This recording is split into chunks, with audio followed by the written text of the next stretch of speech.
الرحمن الرحيم مالك يوم الدين إياك نعبد وإياك نستعين اهدنا الصراط المستقيم صراط الذين أنعمت عليهم غير المغضوب عليهم ولا الضالين.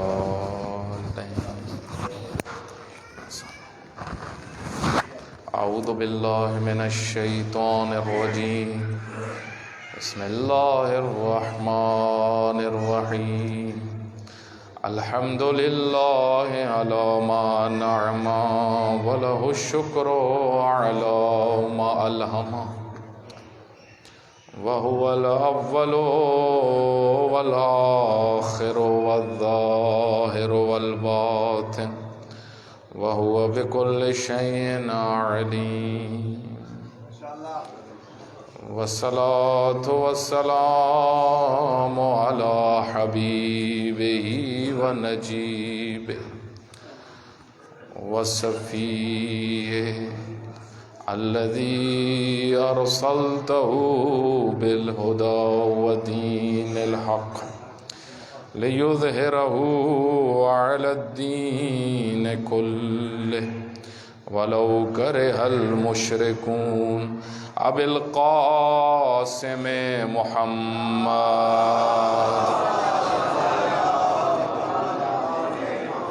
وآلہ الطیبین الطاہرین المعصومین المظلومین المقتولین الذين أذهب الله عنهم الرجس وطهرهم تطهيرا.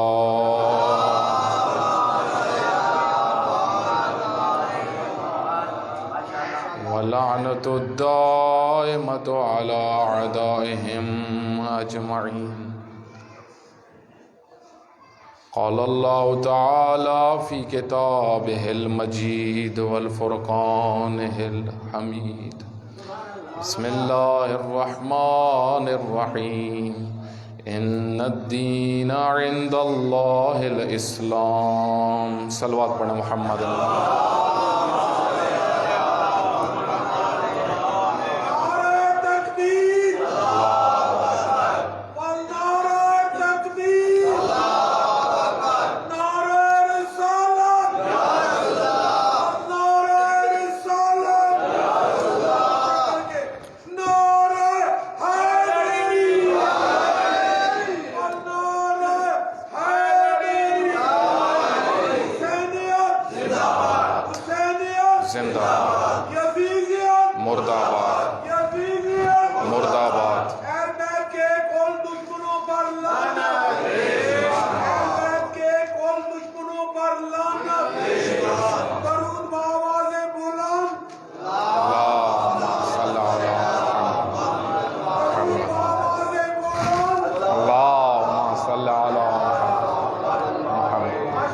خداوند متعال آپ سب کی عبادات کو اپنی بارگاہ میں قبول فرمائے اور ہم سب کو اہل صوم اور صلات میں قرار دے. روز جمعہ ہے، روز امامت، روز دعا، روز مناجات. خداوند متعال اس دن نیکیوں کا اجر 2 برابر دیتا ہے. شب جمعہ اور جمعے کا دن اس کو اعیاد اسلامیہ میں سے قرار دیا گیا ہے. مومنین کے لیے عید ہے جمعے کا دن. اسی وجہ سے آپ دیکھیں جس طریقے سے عید والے دن خوشبو لگائیں، غسل کریں اور اپنے بدن کو صاف کریں، اپنے ناخن کاٹیں، یہ سارے عید کے دن کے احکام ہیں. اسی طریقے سے جمعے کے دن کے بھی احکام ہیں. جمعہ اور عید میں مشابہتیں ہیں، مشابہت ہے. ایک یہی ہے کہ یہ امامت کا دن ہے، امامت کی احیاء کا دن ہے، امامت کے ذکر کا دن ہے، مقام امامت کو بیان کرنے کا دن ہے. اسی وجہ سے اس دن کو حضرت حجت ابن الحسن صلوات اللہ علیہ کے ساتھ حضرت کی ذات کے ساتھ مخصوص کیا گیا ہے اس دن کو. وقت کے امام کا دن جمعہ ہی بنتا ہے. اسی وجہ سے جمعے کے اعمال میں سے ایک عمل خود زیارت حضرت حجت ابن الحسن ہے, اور زیارت جامع کبیرہ اس کی بھی بہت تاکید ہوئی ہے. زیارت جامع کبیرہ کی یہ بھی, کیونکہ اس کا تعلق امامت کے ساتھ ہے, ان زیارات کا تعلق امامت کے ساتھ ہے. اور زیارات پڑھنے کا مقصد یہ ہوتا ہے, زیارات نصاب ہیں. جس طرح ہم شب جمعہ زیارت وارثہ پڑھتے ہیں, تو ہمارے ہاں کیونکہ عموماً بہت ساری چیزیں جو پڑھی جاتی ہیں وہ روٹین میں پڑھی جاتی ہیں, اور آپ کو پتہ ہے کہ روٹین میں جب بہت سارے کام کیے جائیں تو ان کے اندر روح نہیں ہوتی. مثلا بہت سارے لوگ نماز پابندی سے پڑھتے ہیں لیکن ان کی زندگیوں میں تبدیلی نہیں ہوتی. کیوں؟ کیونکہ نماز اس کی روح کے ساتھ نہیں ہے. جب روح کے ساتھ عبادت نہ ہو اس کا اثر بھی نہیں ہوتا, اس کے آثار بھی ظاہر نہیں ہوتے. اسی وجہ سے آپ سنتے رہتے ہیں لوگ کئی دفعہ تانے دے رہے ہوتے ہیں, کہتے ہیں حج تو مڑ کے بھی آ گیا, حالے بھی وہیں دی ہے. مطلب کہ یعنی حج نے بھی اس کو تبدیل نہیں کیا, زیارات نے بھی اس کو تبدیل نہیں کیا. اس کی بنیادی وجہ کیا ہوتی ہے؟ اس کی بنیادی وجہ یہ ہے, جب آپ کو اسلام, دین, آئین کی روح کا پتہ نہیں ہوگا, وہ کون سی بنیادی چیزیں ہیں جس کا انسان کو علم ہو اور اس پہ عمل کرے تو پھر آثار آتے ہیں. تو اس کے مختلف قسم کے آثار ہیں. ایک اثر جو احادیث کے اندر بیان ہوا ہے وہ خود معرفت امام ہے. آپ کے عمل کو جو اثر دیتی ہے جو چیز, اور اس کے ثمرات آتے ہیں, میوہ لگتا ہے اس عمل کا, کیونکہ عمل کا اگر میوہ نہ آئے اس کا فائدہ نہیں ہے. میوہ روایات کے اندر بیان ہوا ہے, انشاءاللہ میں اشارہ کروں گا. مثلا خود یہی نماز جو ہم پڑھتے ہیں اس کے آثار کیا ہیں؟ آثار خود روایات کے اندر پوچھا گیا. حضرت کے پاس, چھٹے امام کے پاس ایک شخص آیا, اللہ, تو اس نے آ کے کہا کہ مولا میں نماز پڑھتا ہوں, مجھے یہ کیسے پتا چلے کہ میری نماز قبول بھی ہوتی ہے یا نہیں ہوتی؟ کیونکہ بہت سارے لوگ اعمال کرتے ہیں, اعمال انجام دینے کا لازمہ قبولیت نہیں ہوتا. اعمال کرنا ایک الگ چیز ہے, قبولیت الگ چیز ہے, اور بچانا بھی الگ چیز ہے. یہ تین مرحلے ہیں. پہلا یہ کہ عمل کرنا پہلا مرحلہ ہے, پھر یہ کہ اس کو مرحلے قبولیت تک پہنچانا, اور تیسرا یہ ہے کہ وہ جو اعمال ہیں ان کو محفوظ رکھنا. بہت سارے لوگ تو وہ ہیں جو اعمال کرتے ہی نہیں ہیں. جو اب اعمال کرتے نہیں ہیں تو یہ تو ویسے ہی ان کی چھٹی ہے, چھٹی ہوگی نا, انہوں نے اپنی ادھر چھٹی کر دی ہے, ادھر اللہ ان کی چھٹی کرا دے گا. دیکھیں نا, جب آپ اپنی ذمہ داریاں ادا نہیں کریں گے, میں اپنی ذمہ داریاں ادا نہیں کروں گا, تو ادھر میں نے چھٹی کی ہوئی ہے. یہ قرآن کریم کے اندر ہے کہ جنہوں نے ادھر اللہ سے نظر موڑی ہوئی ہے, ادھر اللہ ادھر ان سے نظر موڑ لے گا. جنہوں نے ادھر رسول اللہ صلی اللہ علیہ وسلم سے اپنا چہرہ موڑا ہوا ہے, ادھر رسول اللہ بھی پھر دیکھیں گے نہیں. جنہوں نے ادھر علی مرتضیٰ سے اپنا رخ موڑا ہوا ہے, ادھر ان کو شفاعت نصیب نہیں ہوگی. شفاعت کا تعلق دیکھیں, شفاعت بھی خود تعلق ہے اس دنیا اور آخرت کا. شفاعت اس کا نتیجہ ہے, کرنا وہی کچھ ہے جو دنیا کے اندر ہے. مثلا اسی وجہ سے آپ دیکھیں, آپ حدیث کے اندر سنتے ہیں, پھر میں امام کی وہ حدیث بھی بیان کرتا ہوں. مثلا آپ حدیث کے اندر سنتے ہیں, یہ مشہور حدیث ہے, اور حتیٰ اس حدیث کی تصدیق بھی کروائی گئی 11ویں امام سے. ایک شخص آیا, اس نے 11ویں امام کے پاس یہ حدیث پڑھی کہ مولا یہ ہم نے سنا ہے, بڑی مشہور حدیث ہے, من مات ولم یعرف امام زمانہ مات میتۃ جاہلیہ. یہ چھوٹا مسئلہ تو نہیں ہے کہ جو مر جائے اور وقت کے امام کی معرفت نہ رکھتا ہو وہ جہالت کی موت مرتا ہے, وہ جہالت کی موت مرتا ہے. اور جہالت کی موت لازمی بات ہے, جہالت کی موت اس کی ہوگی جس کی زندگی جاہلانہ ہوتی ہے. کیونکہ جو موت ہوتی ہے وہ آپ کی زندگی کا نتیجہ ہوتا ہے، اور جس کی موت جاہلانہ ہوگی اس کا حشر بھی جاہلانہ ہوگا۔ ایسا نہیں ہے کہ بندہ معرفت والا جیے اور مرے جاہل ہو گئے، یہ نہیں ہے۔ اور حشر میں جب اٹھے گا تو جو ادھر جاہل تھا وہ ادھر عالم بن کے اٹھے گا، نہ، جو ادھر عالم ہے وہ ادھر عالم ہے، جو ادھر جاہل ہے وہ ادھر بھی جاہل ہے۔ من کان فی ہذہ الاعمی فہو فی الآخرۃ اعمی، جو ادھر اندھا ہے وہ ادھر بھی اندھا ہے۔ تو حضرت سے جب پوچھا گیا تو اس حدیث میں دیکھیں بڑی گہرائی ہے، جہالت کی موت مرے گا، جہالت کی موت، جس کا جو کیوں ہے جہالت کی موت؟ زندگی جاہلانہ گزری ہے۔ اب امام کی پھر تعبیر استعمال ہوئی امام کی معرفت، یہ بھی سمجھنے والی چیز ہے۔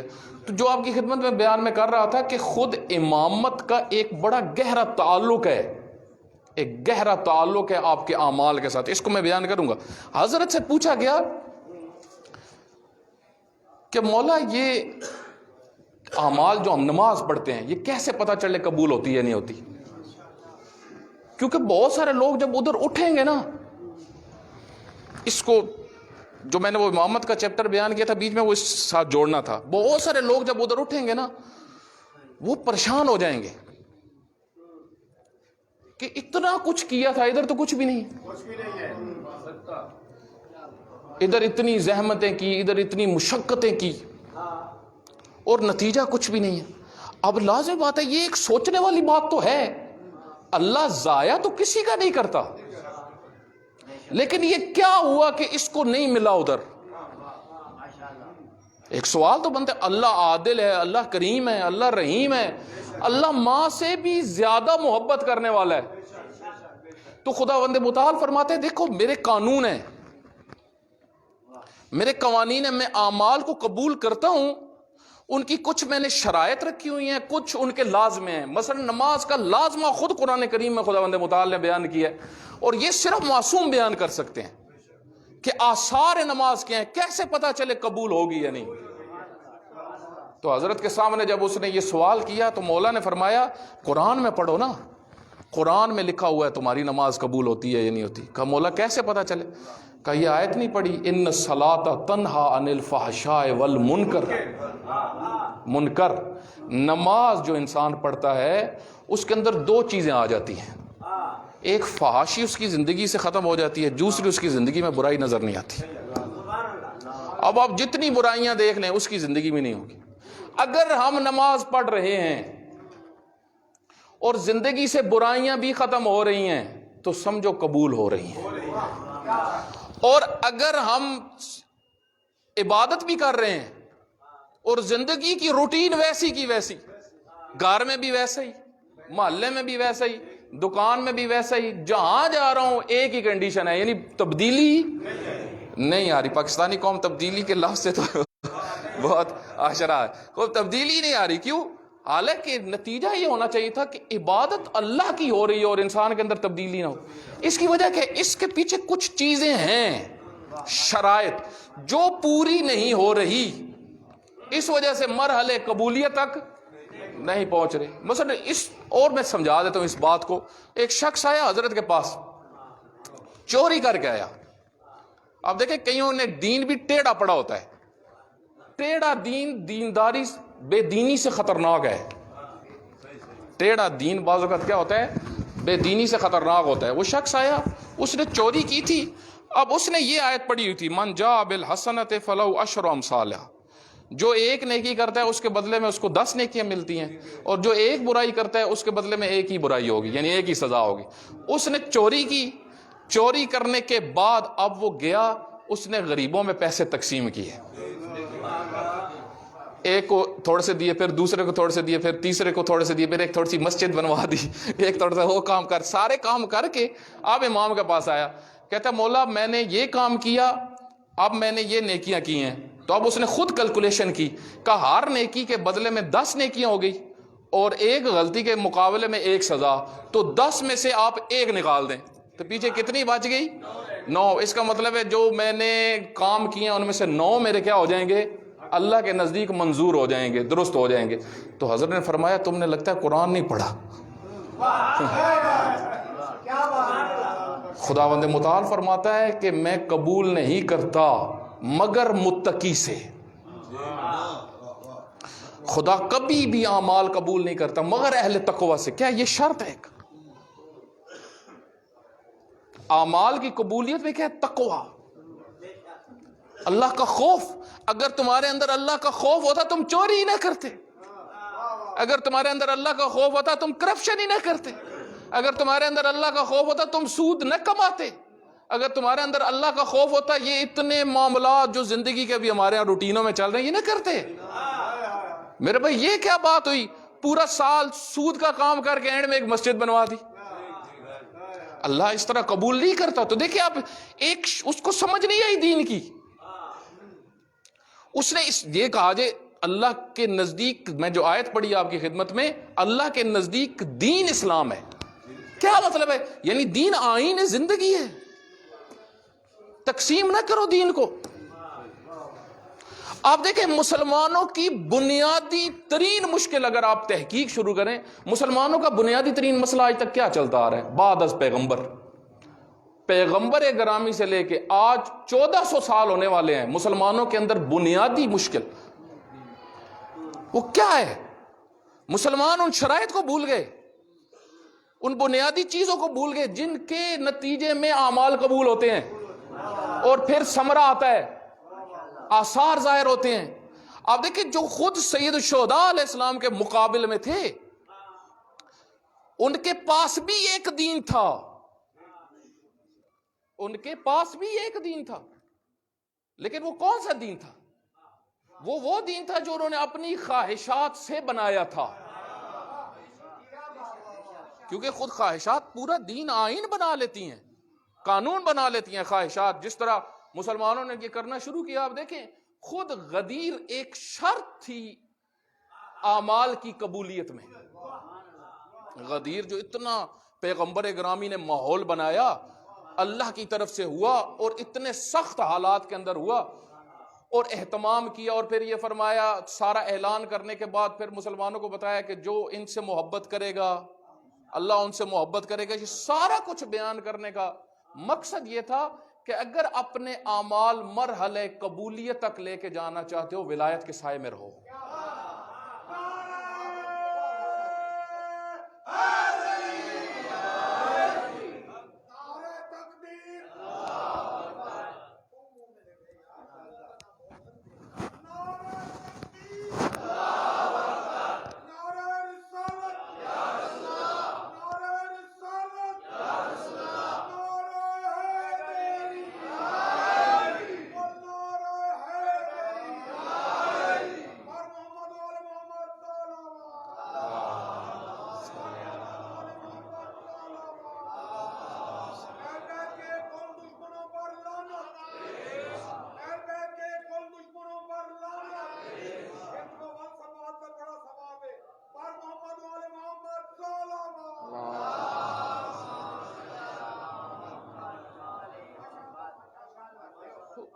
دیکھیں مسلمان شرائط کو بھولے ہیں.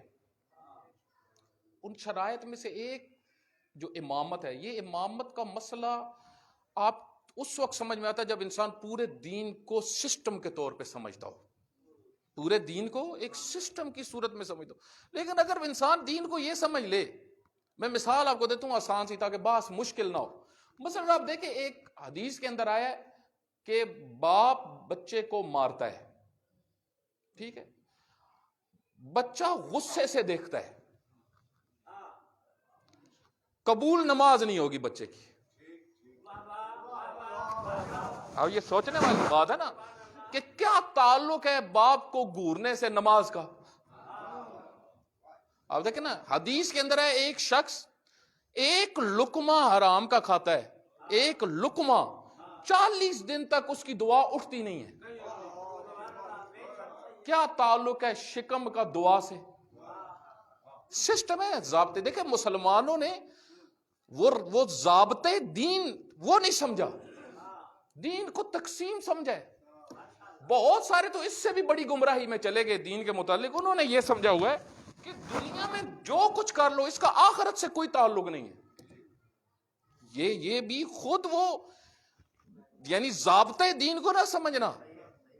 میرے بھائی یہ کیسے ہو سکتا ہے کہ دین اور دنیا جدا ہو، جب پیغمبر گرامی فرما رہے ہیں کہ دنیا مزرعہ کی طرح ہے، اور دنیا مزرعۃ الآخرہ، جو کچھ بوگے وہ ادھر کاشت کرو گے. میرے بھائی ادھر جھوٹ بو کے اگر کوئی بوئے تو ادھر کیا آپ سچ نکلیں گے؟ ادھر انسان چغلیاں کرے ادھر اس کو ثواب ملیں گے؟ ادھر انسان جھوٹ پاڑ رہا ہو ادھر اس کو. اسی وجہ سے وہ ہمارے علاقے میں ایک بڑے متدین عالم دین تھے، بہت دیندار تھے، تو وہ زیادہ مدرسے کے پڑھے ہوئے نہیں تھے لیکن اعمال کے بڑے پابند تھے، کیونکہ ان کو ہمارے علاقے میں ایک شخصیت تھے جو خوشاب اور اس چکوال میں انہوں نے بڑی تبلیغات کی. ان کا نام تھا پیر فضل شاہ صاحب. پیر فضل شاہ صاحب پیر مشہور تھے لیکن وہ پیروں کی طرح نہیں تھے. پیروں جو ہمارے یہاں بھی رسمی ایک پیری مریدی کا سلسلہ بن چکا ہے، وہ اس طرح نہیں تھے. وہ اکثر علاقوں میں تبلیغ کے لیے جاتے تھے. مثلا مثال کے طور پہ ہمارے بعض اجداد ایسے گزرے ہیں جنہوں نے ان سے پڑھ کے 40 سال کی نمازیں اپنی جو قضا تھی وہ پڑھی. یعنی یہ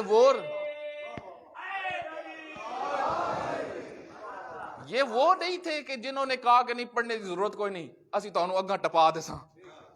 یعنی یہ سید تھے، پیر تھے، لیکن ایسے تھے کہ جنہوں نے 40 سال نماز کبھی نہیں پڑھی تھی، جن کی زندگیوں میں حلال کا تصور نہیں تھا اور پھر حرام کا تصور نہیں رہا.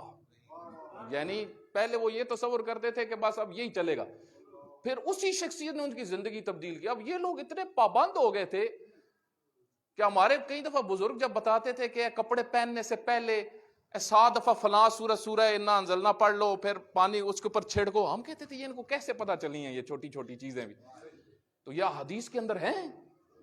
تو یہ وہ انہوں نے پہنچائی تھی، چھوٹی چھوٹی چیزوں سے لے کے بڑی بڑی چیزوں تک پہنچائی تھی. اس وجہ سے ان کے ایک شاگرد تھے تو وہ نماز بھی پڑھاتے تھے. تو ایک دن ایک مجلس ہوئی، تو مجلس کے بعد وہ جو بانی تھا نا اس کے پاس گئے. انہوں نے کہا بیٹا جی آپ نے مرومین کی مجلس کروائی ہے لیکن میں آپ کو ایک بات بتاتا ہوں، یہ مجلس دوبارہ کروانا، یہ پہنچی نہیں ہے. کہا کیوں؟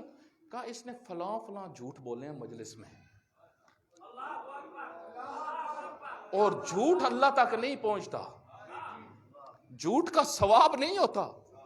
میرے بھائی جو مرحومین انتظار میں وہ ثواب کے انتظار میں ہیں. اس وجہ سے آپ دیکھیں جو کچھ یہ خود ایک بہت بنیادی انحراف ہے کہ آپ دین اور دنیا کو دو جدا چیزیں سمجھیں. میں جو کچھ ادھر کر لوں اہل بیت علیہ الصلوۃ والسلام مجھے قبول کر لیں گے. میرے بھائی یہ ہماری، میں اس وجہ سے نہیں کہہ رہا کہ بعض ہوتے ہیں وہ باتیں سمجھا رہے ہوتے ہیں اس وجہ سے کہ شاید میری بات کچھ ثابت ہو جائے گی. نہیں، میں اپنے لیے بہت ساری باتیں کرتا ہوں. انسان کو سب سے پہلے اپنے اوپر توجہ دینی چاہیے. میرے بھائی جب ہم نے ادھر جانا ہے نا تو یہ وہ نہیں ہے انہوں نے اپنی زندگیاں گزاری ہیں. امیر المومنین نے زندگی گزاری ہے معاشرے میں، امیر المومنین کے چاہنے والے تھے. امیر المومنین ایک دن گھر سے نکلے، یہ آپ خطبۃ المتقین کی تفصیل میں جا کے پڑھیں. خطبۃ المتقین حضرت نے کب دیا؟ حضرت کے صحابی تھے، وہ حضرت سے ملنے کے لیے آئے حمام، تو حضرت گھر سے نکل رہے تھے. ان کی نگاہ پڑی کہ مولا نکل آئے ہیں، انتظار میں گلی میں آ گئے تھے. حضرت جب گزرنے لگے حضرت نے دیکھا 3-4 جوان کھڑے ہوئے ہیں گپ شپ لگا رہے ہیں. حضرت نے غصے سے ان کو دیکھا. حمام کہتے ہیں میں ساتھ ساتھ جا رہا تھا، میں چہرے پہ دیکھ رہا تھا اتنی شدت کا غصہ تھا. کس بات کا؟ کہ یہ چوکوں میں کھڑے ہوئے ہیں، یعنی اتنا ٹائم ان کے پاس ہے، فضول زندگیاں ضائع کر رہے ہیں. آپ دیکھیں جس امیر المومنین سے یہ برداشت نہیں ہوتا کہ امت مسلمہ کا ایک شخص اس طرح چوک میں کھڑا ہو، وہ اپنے چاہنے والوں کو دیکھے گا پوری رات بیٹھے ہوں گپوں میں وقت گزارے. اور پھر امام کہتے ہیں ہم مسجد میں پہنچ گئے، امیر المومنین نے 2 رکعت نماز پڑھی. 2 رکعت کے بعد میں بیٹھ گیا. میں نے کہا یا علی صف المتقین، متقین کے بارے میں بتائیں.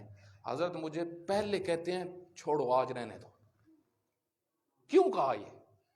فرماتے ہیں ہمام فرماتے ہیں میں اس وقت بھی دیکھ رہا تھا وہ غصہ تھا حضرت کے اندر, چاہ نہیں رہے تھے میرے ساتھ. کبھی کبھی ہوتا ہے نا, آپ دیکھتے ہیں بڑی شخصیت کسی کے پاس جائیں تو وہ کہتے ہیں بھائی بات نہ کرو, وہ کیا ہوتا ہے؟ وہ غصہ ہوتا ہے کہ ہو کیا رہا ہے. اس کنڈیشن میں تھے. اور پھر امیر المومنین علی بن ابی طالب علیہ السلام کا جب اللہم صلی اللہ علیہ وسلم جب اصرار کیا, انہوں نے جب اصرار کیا تو حضرت نے خطبہ ارشاد فرمایا, اور جب خطبہ ختم ہوا تو حمام کی چیخ نکلی اور ڈیتھ ہو گئی ان کی. حضرت نے فرمایا مجھے یہی ڈر تھا, مجھے یہی ڈر تھا, یہ برداشت نہیں کر پائے گا. مجھے بتائیں یہ کتنا امیر المومنین زندگی گزار رہے ہیں, 250 سال آئمہ زندگی گزار رہے ہیں, پریکٹیکل انسان کو پسند کر رہے ہیں. اور اگر امت مسلمہ اور بالخصوص ان کے چاہنے والے اگر کچھ یہ پھیلانا شروع کر دیں جو مرضی کر لو, میرا دیکھیں یہ بھی ایک انحراف ہے. دیکھیں انشاءاللہ میں نتیجے تک اس مطلب کی طرف جاتا ہوں, انحرافوں کی طرف ہم توجہ کریں, اس میں کسی کا نقصان نہیں ہے. مثلا اگر کوئی یہ آپ کو بتا کے جاتا ہے یا کوئی بھی کہیں سے بھی یہ بات کرتا ہے جو مرضی کر لو, اس کا کتنا نقصان ہے. شہید مطہری رحمۃ اللہ علیہ فرماتے ہیں یہ ایک جملہ ہے لیکن یہ نسلوں کو تباہ کرنے کے لیے کافی ہے.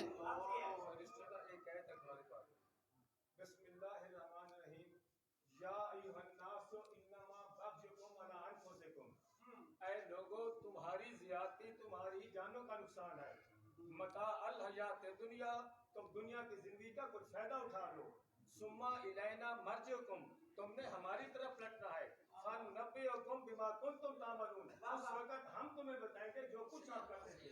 ماشاءاللہ, ایک صلوات پڑھیں محمد علیہ. ماشاءاللہ بڑے اہل حال علماء برادران بیٹھے ہوئے ہیں, اہل علم بیٹھے ہوئے ہیں, لیکن مجھے تھوڑی سی باتیں کرنے دیں, وقت بڑا تھوڑا ہے. جمعے کے بعد عموماً مومنین تھکے ہوئے ہوتے ہیں. ایک صلوات پڑھیں محمد وآل محمد.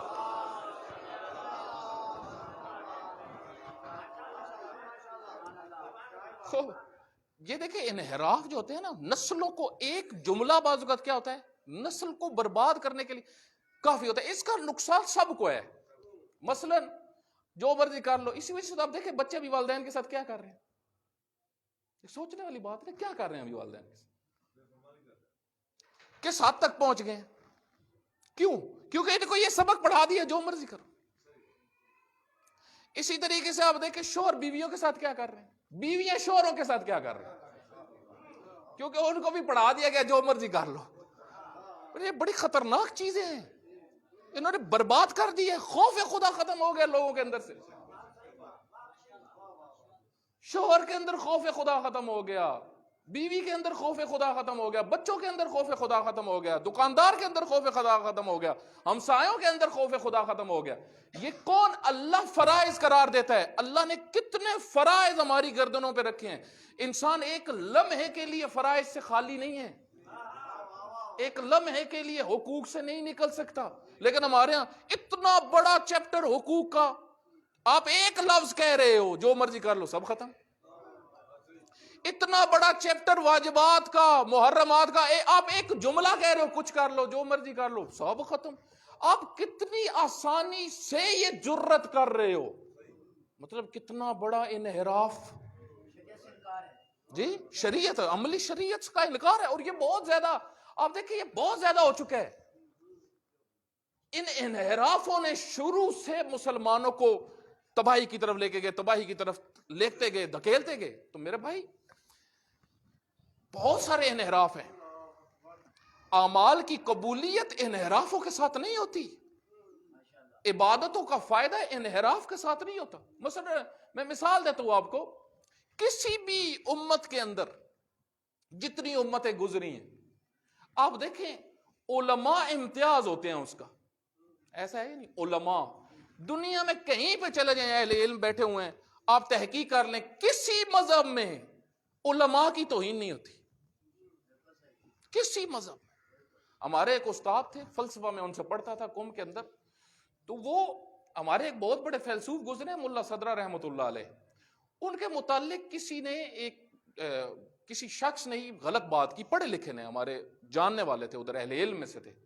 تو ہمارے اس استاد نے ہمیں ایک دن کہا, اس نے کہا دیکھو ہم کتنے بھٹکے ہوئے ہیں. ایک ہماری اتنی بڑی شخصیت جس کی اتنی خدمات ہیں فلسفے کے اندر اور اتنا پاکیزہ انسان, ہم اس کو بھی نہیں چھوڑ رہے.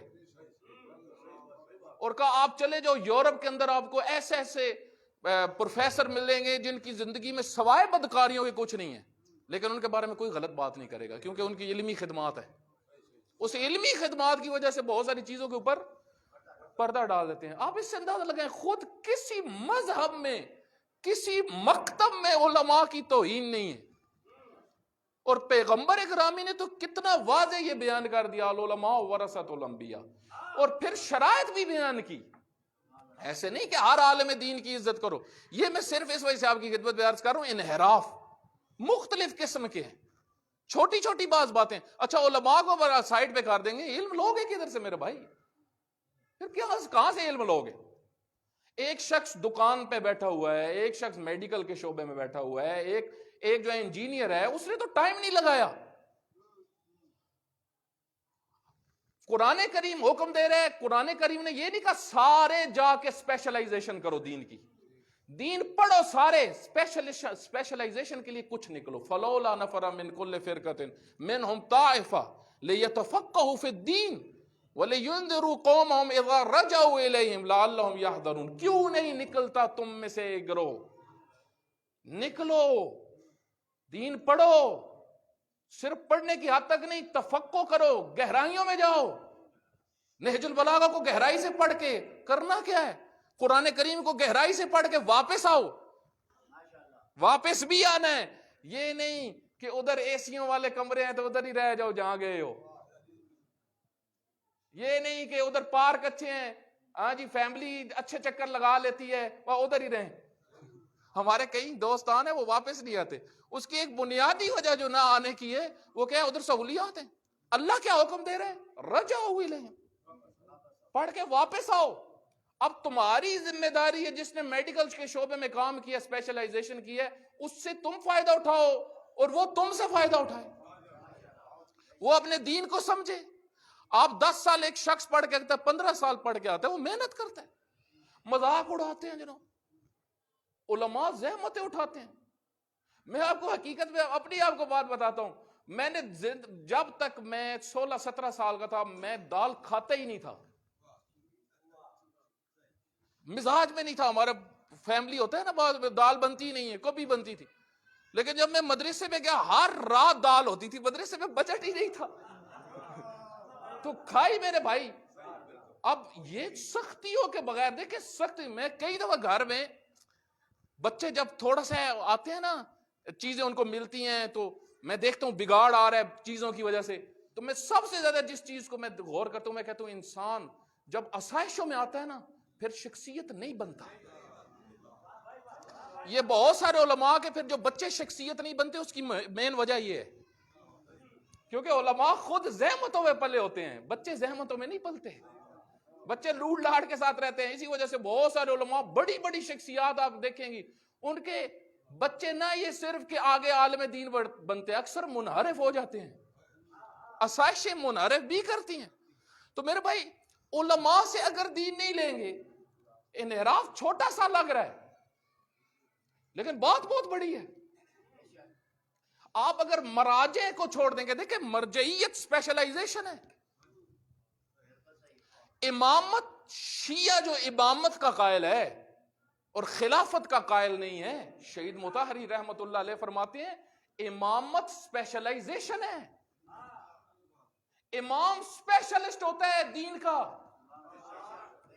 اصل میں یہ جتنی آیات حدیث ثقلین جو بیان ہوئی, انی تارکم فیکم الثقلین کتاب اللہ و اطرتی, یہ آیت آپ لے لیں, یا جتنی اور فضائل اہل بیت میں ہیں, یہ ساری کی ساری آیات عام سنتے ہیں ایک اس عنوان سے کہ یہ فضائل ہیں, الحق مال علی و علی مال حق, فضائل اچھا ہے, فضیلت ہے امیر المومنین کی. اس کو ایک اور جہت سے دیکھیں, شہید مطہری رحمت اللہ علیہ جو بہت بڑے مفکر ہیں, وہ فرماتے ہیں ان آیات کے اندر خداوند متعال مرجعیت اہل بیت بیان کر رہا ہے. یہ مرجع ہیں, یعنی ان کے ہوتے ہوئے اور دین کہیں سے نہیں لے سکتے.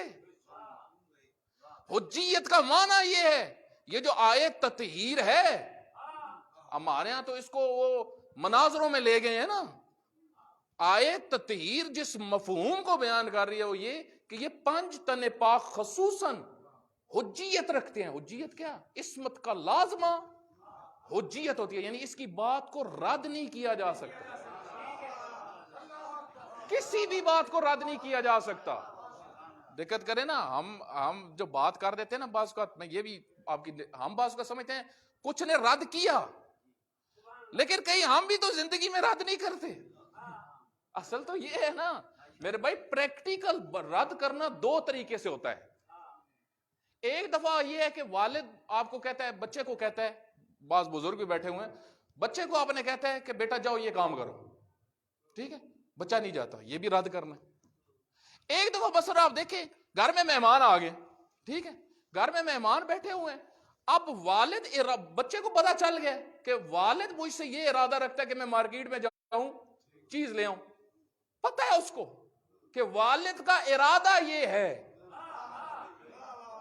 لیکن پھر بھی ڈٹا ہوا. والد نے لفظ نہیں بولے، ارادہ کیا ہے. میرے بھائی بہت دفعہ ایسے ہوتا ہے، اہل بیت ہم سے کیا ارادہ رکھتے ہیں؟ میں پوچھتا جاتا ہوں، اہل بیت ہم سے یہ ارادہ رکھتے ہیں ہم بے نمازی ہوں، اہل بیت ہم سے یہ ارادہ رکھتے ہیں ہم جھوٹے ہوں، اہل بیت ہم سے یہ ارادے رکھتے ہیں ہم خیانت کریں. کیا ہمارے امام وقت جو ہیں وہ کیا ہم سے توقع رکھتے ہیں ہم کیا کریں؟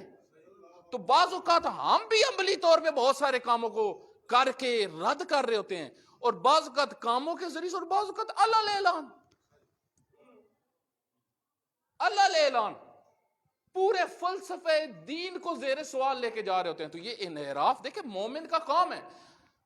خود آئمہ کی، اب سارے آئمہ کی زندگی کا اگر ہم مطالعہ کریں، سارے آئمہ کی زندگی کا، آئمہ تمام شعبوں میں کمپلیٹ نظر آتے تھے. میرے بھائی اس طرح نہیں ہے کہ جو مجھے 4-5 چیزیں پسند آ جائیں میں وہ لے لوں دین کی. یہ بات ہے بڑی کڑوی. ایک دفعہ مجھے کسی نے مجلس کے لیے کہا، ایک بزرگ عالم دین نے مجھے کہا کہ مجلس پڑھ کے آنی ہے آپ نے شیخوں میں. لاہور کے شیخ برادری تھی جو عموماً مالدار ہیں، تو ان میں ایک مجلس پڑھنی تھی. تو وہاں پہ اس قسم کا میں نے ایک ٹاپک کی تھا، ایک قرآن کریم کا، وہ کہ دین پورا آئین ہے. تو وہ بعد میں آئے ایک دن ایک بزرگ ان مولانا کے پاس، تو انہوں نے پوچھا ہاں جی کیسی تھی؟ کہا جی یہ تو سیخیں لگی ہیں ہمیں، سیخیں، جس طرح سیخ میں چیز جلتی ہے نا اس طرح ہم جل رہے تھے. کیا ہوا؟ کہا ہم سارے تجارت کرتے ہیں اور یہ پھر کہتے تھے کہ دین پورا آئین ہے، دکان پہ بھی جھوٹ نہیں بول سکتے. آپ دیکھیں نا بعض لوگ کہتے ہیں ہمارے جو ذہن ہے نا ہمیں اس کے مطابق دین سناؤ، ٹھیک ہے، ہمیں ثواب سناؤ بس. میرے بھائی دین آئین ہے. کتنی جگہ پہ آپ قرآن کریم میں یہ آیات پڑھیں گے، خداوند متعال پیغمبر گرامی کو فرماتا ہے وَلَا تَتَّبِعْ أَهْوَاءَهُمْ. کیا مطلب ہے؟ سورہ مائدہ میں آپ جائیں بہت ساری آیات میں خواہشوں پہ نہیں چلنا، لوگوں کی ڈیمانڈز پہ نہیں چلنا. لوگوں کی ڈیمانڈز پہ چلو گے تو دین نہیں رہے گا. 2 چیزیں لیا، لوگوں کی ڈیمانڈ یا دین. اگر ایک عالم ہے، ذمہ دار شخص ہے، میرے بھائی دیکھیں نا ڈاکٹر ہے، ڈاکٹر کے پاس آپ جاتے ہیں، پھر بات بیچ میں آ جاتی ہے. اب ڈاکٹر کے پاس ہم جب جاتے ہیں ڈاکٹر دوائی لکھ کے دے دیتا ہے یہ، ٹھیک ہے. ادھر میں نے آج کل لوگوں کو پتا چل جاتا ہے، وہ چیک کرتے ہیں، اگر بالکل دوائی غلط ہو پھر تو بندہ کہتا ہے یار یہ لینے کی مجھے ضرورت نہیں ہے، ٹھیک ہے. لیکن عمومی کیا ہوتا ہے کہ اسپیشلسٹ کو سن کے بندہ چپ کر کے آ جاتا ہے، سیدھا جاتا ہے میڈیکل سٹور پہ. ایسے ہی نا، کیوں آپ کو اتنا اعتماد کیوں ہے؟ بھائی یہ اسپیشلسٹ بندہ ہے. اسی طریقے سے احادیث کے اندر آیا علماء بھی ہیں. علماء کا پھر کہا گیا آپ کردار دیکھو، عمل پہ بھی نظر رکھو، وہ آپ کا کام ہے. کل بھی یہ میں نے ایک جگہ پہ حدیث بیان کی، حضرت فرماتے ہیں رعیت اس وقت تک ٹھیک نہیں ہو سکتی جب تک حاکم ٹھیک نہ ہو، اور حاکم اس وقت تک ٹھیک نہیں ہو سکتا جب تک رعیت ٹھیک نہ ہو. یہ نہج البلاغہ کے اندر ہے. یعنی جب رعیت ٹھیک ہوگی حاکم ٹھیک، جب حاکم ٹھیک ہوگا رعیت ٹھیک، اور جب دونوں خراب ہیں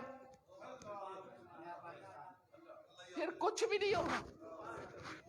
تو میرے بھائی یہ جو انحراف ہے یہ بعض اوقات ہماری سوسائٹی میں بڑھتے جاتے. اس کی وجہ کیا ہے؟ ہم دین کو سسٹم کے طور پہ نہیں سمجھتے. بعض لوگ ہیں ساری زندگی وضو. میرے بھائی دین صرف وضو تو نہیں ہے. بات ساری زندگی 25 سال کے بعد بھی جاؤ گے مولانا بیٹھے ہوئے ہیں. عموماً آپ دیکھیں ایسے ہوتا ہے مساجد کے اندر, میں کسی اعتراض نہیں بات کر رہا, ہم خود مساجد میں جاتے رہے ہیں, بچپن میں ہم نے دیکھا وضو جی چل رہا ہے 6 سال چل رہے ہیں, حقوق کی بات بچوں کو پتہ ہی نہیں ہے, واجبات اور محرمات ایک بڑی تعداد کو پتہ ہی نہیں, گناہ کبیرہ کا پتہ ہی نہیں ہے.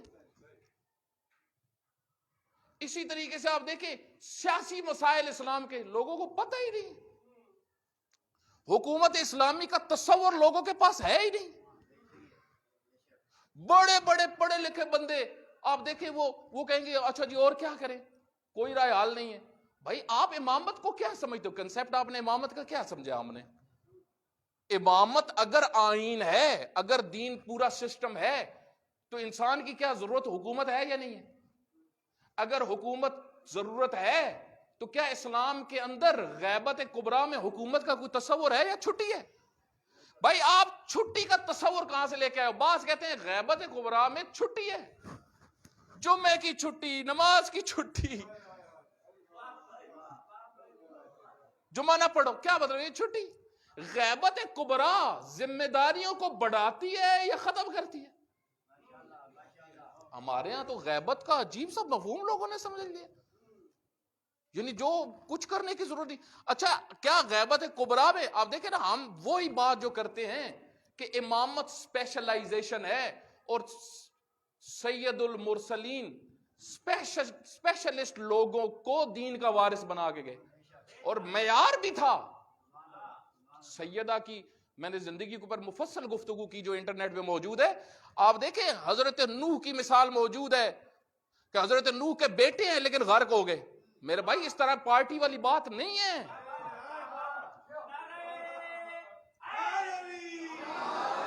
میں ایک دن ایک چینل پہ گفتگو کر رہا تھا, تو بیچ میں کوئی ایک خاتون آ گئی سوال جواب میں, تو اس نے سوال میں کہا, اس نے کہا نہیں جی نہیں, وہ اتنے گھر والوں کو اتنی اہمیت دینے کی ضرورت نہیں ہے. یہ آپ نے کیا سمجھا ہوا, جو اہمیت دے رہے ہیں وہ ہماری طرح ہے؟ اصل یہ بھی ایک انحراف ہے. ما آتاکم الرسول فخذوہ وما نہاکم عنہ فانتہوا, وہ پیغمبر خود دین ہے, جو دے دے وہ لے لو, جس سے روک دے روک جاؤ, یہی دین ہے. وما ینطق عن الہوی ان ہوا الا وحی یوحی, جو کہتا ہے وہ ادھر کی کہتا ہے, ادھر کی نہیں کہتا.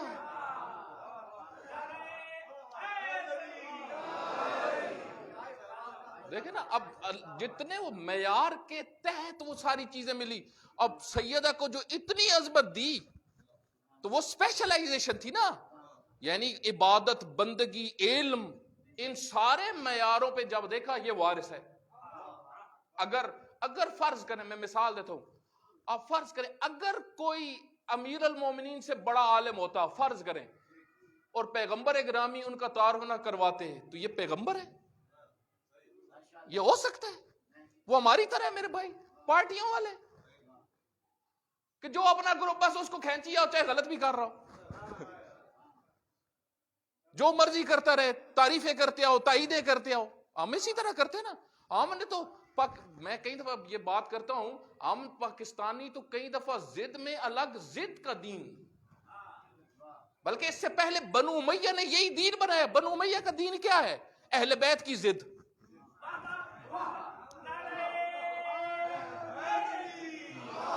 وہ یہی کہتے تھے, وہ کہتے تھے جو علی خود فخر رازی نے بسم اللہ کی, جہاں پہ وہ تفسیر کر رہا تھا, اس نے یہ کہا ہے, کہا یہ انہوں نے جو آہستہ پڑھنا شروع کی اور پھر بسم اللہ ختم ہی کر دی, کہا یہ ضد علیم ہے.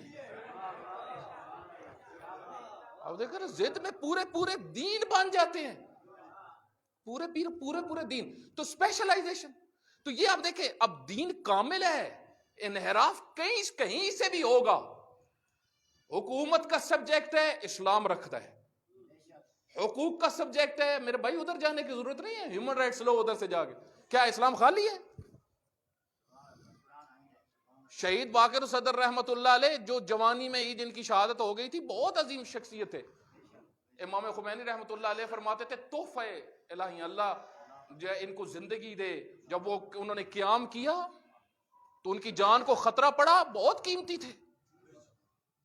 انہوں نے اقتصاد کتاب لکھی، ہماری معیشت، اسلام کی معیشت، اوور بینکنگ ہمارے بینکس، اوور فلسفی ہمارا فلسفہ، ایک مولانا میرے بھائی ایک عالم دین دنیا کو بینکنگ نظام دے رہا ہے، دنیا کو بتا رہا ہے یہ معیشت کا طریقہ اسلامی، سود سے پاک بینک کیسے ہوتے ہیں۔ تو میرے بھائی اگر دین کو صرف میں نماز تک سمجھ لوں، روزے تک سمجھ لوں، اور اسی وجہ سے تو آپ دیکھیں ایک حدیث بھی میں آپ کی خدمت میں بیان کر دیتا ہوں، ایک شخص آیا امیر المومنین کے پاس، کہتا ہے مولا میں نے صلوات پڑھے حضرت کی ذات پر، کہتا ہے یا علی میں نے تجارت کرنی ہے۔ حضرت نے فرمایا تجارت کے اصول پڑھے ہیں، تجارت کی فقہ پڑھی ہے؟ اگر نہیں پڑھی تو سود میں پڑ جاؤ گے، پہلے پڑھو پھر تجارت کرو۔ آپ دیکھیں اگر دین آئین سے انسان آشنا نہ ہو، سیاست میں جائے گا، ڈنڈیاں مارے گا، منحرف ہوگا، عالم درباری بن جائے گا۔ بہت سارے علماء جو درباری بنے کیا وجہ تھی؟ دین کی سیاست ان کو پتہ نہیں تھی۔ زہری آپ تحقیق کریں، زہری چوتھے امام کا شاگرد تھا، امام زین العابدین علیہ السلام کا۔ بس زیادہ وقت نہیں لوں گا انشاءاللہ۔ زہری بڑی شخصیت ہے، بڑا عالم تھا، دربار کے ساتھ اٹیچ ہو گیا، درباری بن گیا۔ درباری کون؟ جو ادھر سے پھر سارے آرڈر لے، پھر اللہ کے آرڈر نہیں، پھر رسول اللہ کے آرڈر نہیں، پھر جو دربار کے آرڈر ہو گئے ان کو کسی نہ کسی طریقے سے دین کے چہرے سے بیان کرے گا۔ یہ تو اس کی خصوصیت ہے۔ لازم بات ہے درباری کبھی یہ نہیں کہے گا میں درباری ہوں، یہ تو لوگوں نے سمجھنا ہوتا ہے درباری ہے یا نہیں ہے، یہ تو لوگوں نے سمجھنا ہوتا ہے امام کون ہے۔ امام رضا علیہ السلام کے پاس کچھ لوگ بیٹھے تھے، انہوں نے کہا کہ امام رضا علیہ السلام سے کہا آپ امام ہیں، ثابت ہے؟ حضرت نے فرمایا یہ آپ کا کام ہے، یہ آپ کا کام ہے تحقیق کرنا کون وقت کا امام ہے کون نہیں ہے۔ میری ڈیوٹی نہیں ہے کہ اب میں ایک ایک کے گھر جا کے بتاؤں میں امام ہوں۔ ہم امامت کے محتاج ہیں، ہم امامت کے محتاج ہیں۔ تو میرے بھائی وہ زہری اب نمازیں بھی پڑھتا تھا، سارا کچھ کرتا تھا، حتی حدیث کے اندر، روایات کے اندر اور تاریخ کے اندر میں نے پڑھا ہے کہ زہری کے سامنے جب امام کا نام آتا تھا رو پڑتا تھا، اس کی آنکھ میں آنسو آتے تھے۔ لیکن اب دیکھیں حضرت نے جو اس کو خط لکھا، جب وہ دربار میں گیا، اتنا ادب کرنے والا حضرت کا، لیکن حضرت نے اس کو خط میں پہلا جملہ جو لکھا وہ یہ کہ زہری تو جدھر کا حصہ بن گیا ہے نا، تو نے آخرت کھو دی ہے، آخرت گئی، دنیا مل جائے گی، دنیا میں ٹوٹار ہے لیکن آخرت گئی۔ اب دیکھیں معصوم بیان کر رہے ہیں اور معصوم کی بات دی اینڈ ہے، اس سے تو آگے بات نہیں ہے۔ تو کیا اس کی نمازیں نہیں تھی؟ وہ امام کے لیے آپ دقت کریں، میں حقیقت آپ کی خدمت میں یہ اتھینٹک بات کر رہا ہوں، وہ امام کے نام پہ روتا تھا کیونکہ امام کے ساتھ رہا تھا، اس کو امام کی عظمت پتہ تھی۔ میرے بھائی یہ نفس بڑی خطرناک چیز ہے، خواہشات انسان کو لے جاتی۔ تو اب حضرت اس کو کہہ سکتے تھے یہ تیری فلاں فلاں چیزیں بچا جائیں گی تجھے، نہیں، سسٹم، آئین۔ میرے بھائی اسی وجہ سے جب پیغمبر نے اتنا اہتمام کر کے من کنت مولا فہذا علی مولا اعلان کیا، اس خطبے سے پہلے جب پورا خطبہ اس کو پڑھے، مطالعے کی ضرورت ہے اس خطبے کے اوپر۔ حضرت نے خطبہ یہاں سے شروع کیا، پہلے حدیث ثقلین پڑھی اور اس کے بعد فرمایا اے مسلمانوں، رسموں کو، قبائلی تعصبات کو اپنے پاؤں کے نیچے ابھی روندو، رسموں کو نہیں روندو گے، قبائلی تعصبات کو نہیں روندو گے، کبھی بھی علی کو امام نہیں مانو گے۔ بھائی قوم پرستیاں، قبیلہ پرستیاں، نفس پرستیاں، لوگوں کو بے دین بنا دیا اس نے، اور آج تک آپ دیکھیں مسلمانوں کے اندر یہی انحراف ہے۔ اب دیکھیں اب یہاں پہ بس میں نتیجے پہ آ گیا، ہماری کیا ذمہ داری ہے؟ ایک ہماری ذمہ داری ہے کہ ہم دین کو آئین کے طور پہ لیں، ضابطۂ حیات۔ اب یہاں پہ میں یہ بھی بات کر دیتا ہوں، آپ دیکھیں شیعہ مسلک کے اندر بھی اور دوسرے مسالک کے اندر بھی آپ کو ایک بڑی تعداد اہل سنت علماء ملیں گے، شیعہ اہل سنت دونوں، جو اسلام کے اجتماعی تصور کے منکر ہو چکے ہیں، خواہشات کی وجہ سے کچھ بیچ میں. مثلا کچھ دن پہلے ایک مسلک کی شخص سے اس کا ایک کلپ آؤٹ ہوا, اور یہ کلپ جو تھا یہ پہلے سے تھا, پرانا تھا لیکن آؤٹ ابھی ہوا ہے. اس میں ان سے سوال کیا گیا, کافی سارے لوگ بیٹھے ہوئے ہیں, کہ حضرت مہدی علیہ السلام کے بارے میں آپ کا کیا نظریہ ہے؟ تو وہ آگے سے کہتا ہے یہ میرے نزدیک محض ایک افسانہ ہے. ایک مسلمان کہتا ہے میرے نزدیک محض ایک افسانہ ہے, اس سے بڑھ کے اور کچھ نہیں. اس کے بڑے فالوورز ہیں پوری دنیا میں, میڈیا کے اوپر اس کو بہت سنا جاتا ہے, انٹرنیشنل لیول پہ اس کے بہت زیادہ چاہنے والے ہیں. اب یہ کیوں اس نے بات کی؟ پہلے وہ قائل تھا اجتماعی تصور کا, آہستہ آہستہ مخالف ہوا. کیوں میرے بھائی؟ یورپ میں فالوورز نہیں بڑھتے جب تک آپ دین کے اجتماعی تصور کو ختم نہ کریں. کیونکہ جو یورپ میں رہ رہے ہیں وہ تو ورلڈ آرڈر کی بات نہیں سننا چاہتے. میرے بھائی امریکہ میں رہنے کے لیے آپ کو صرف نماز روزہ رکھنا پڑے گا, اس سے آگے آپ بات نہیں کر سکتے. آپ حکومت اسلامی کی بات کریں یا ورلڈ آرڈر مسلمانوں کا ہونا چاہیے, وہ ایک دن میں آپ کو اٹھا کے ادھر. تو میرے بھائی اب یا امریکہ میں بھی رہنا ہے اور پھر دین بھی پورا ہو, یہ آسان کام, یہ ناممکنات میں سے ہے. اب وہ کیوں یہ بات کر رہے ہیں؟ یہ غامدی صاحب نے یہ بات کی, کیوں وہ یہ بات کر رہے؟ ایک انہوں نے دلیل دی. دلیل یہ دی کہ قرآن اور بخاری میں نہیں ہے تو بس نہیں ہے. حالانکہ ایسا نہیں ہے, یہ بات اپنی جگہ پہ علمی طور پہ ثابت ہے کہ اگر کوئی حدیث بخاری میں نہ ہو تو کوئی یہ نہیں کہ بخاری آسمان سے اتری ہے. دوسری کتابیں جتنی علماء نے لکھی ہیں حدیث کی, اہل سنت نے کثیر کتابیں لکھی ہیں, اگر بخاری ہی سارا دین تھا تو پھر دوسروں کو لکھنے کی ضرورت کیا تھی؟ میرے بھائی اگر کافی مثلا فرض کرے کوئی کہے کہ اصول کافی میں جو ہے وہی حدیث دین ہے, تو پھر اتنے شیخ صدوق کو 300 کتابیں لکھنے کی کیا ضرورت تھی؟